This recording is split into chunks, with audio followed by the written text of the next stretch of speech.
Carbon emissions explain. In the realm of carbon accounting, understanding emissions is crucial for companies striving to reduce their environmental impact and contribute to a sustainable future. Emissions are typically categorized into three distinct scopes: Scope 1, Scope 2, and Scope 3. Each classification provides a different lens through which to view a company's carbon footprint, allowing for targeted strategies to mitigate climate change. Scope 1 emissions are the most straightforward and refer to direct emissions that come from sources owned or controlled by a company. Imagine a bustling manufacturing plant where factory chimneys belch out smoke from the combustion of fossil fuels.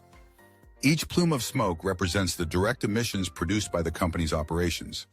Additionally, consider the fleet of company vehicles, from delivery trucks to employee cars. The gasoline and diesel burned in these vehicles contribute directly to Scope 1 emissions. For companies, understanding these emissions is a matter of accountability. They can measure and manage what they directly control. By investing in cleaner technologies or transitioning to electric vehicles, businesses can significantly reduce their Scope 1 emissions, making immediate impacts on their overall carbon footprint. Next, we delve into Scope 2 emissions, which encompass indirect emissions resulting from the consumption of purchased electricity, heat, or steam. These emissions are not produced on-site but are a consequence of the energy a company uses. For instance, a company might rely on coal-powered energy to illuminate its offices and power its machinery. While the actual combustion of coal occurs far from the company's premises, the emissions released into the atmosphere as a result of that energy consumption are still attributed to the company. This indirect nature of Scope 2 emissions can sometimes lead to a disconnect in understanding the full impact of energy choices. By switching to renewable energy sources such as wind or solar, companies can effectively reduce their Scope 2 emissions, aligning their operational practices with their sustainability goals. The most complex and often the most significant category is Scope 3 emissions. This category encompasses all other indirect emissions that occur in a company's value chain, including those from suppliers, business travel, product use, and even the disposal of products at the end of their life cycle. For example, consider a clothing manufacturer. The emissions generated during the production of raw materials, the transportation of those materials, the energy consumed during the manufacturing process, and even the emissions from consumers washing and drying their clothing all fall under Scope 3. This scope is particularly challenging to measure and manage because companies often have limited control over the activities of their suppliers and customers.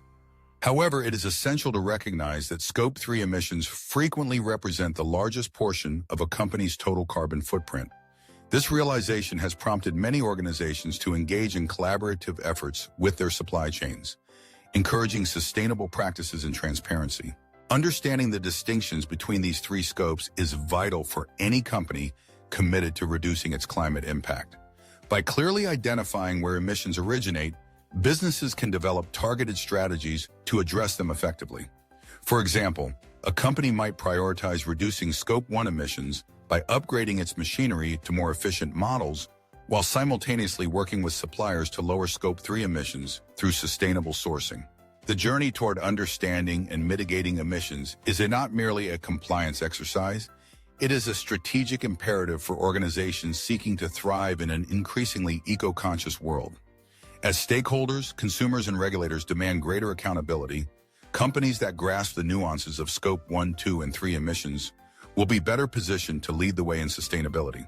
This understanding empowers them to take meaningful actions, innovate, and ultimately contribute to a healthier planet for future generations. Thank you for watching this episode of the Acopoly Carbon Accounting Masterclass. Every number we track, every footprint we reduce, and every decision we make brings us one step closer to a low-carbon future. Whether you're an individual, a business, or a community leader, your action matters. Stay curious, stay committed, and keep building the world we all deserve. Don't forget to like, share, and subscribe for the next step in your sustainability journey. This is Acopoly, decoding the climate economy, one story at a time.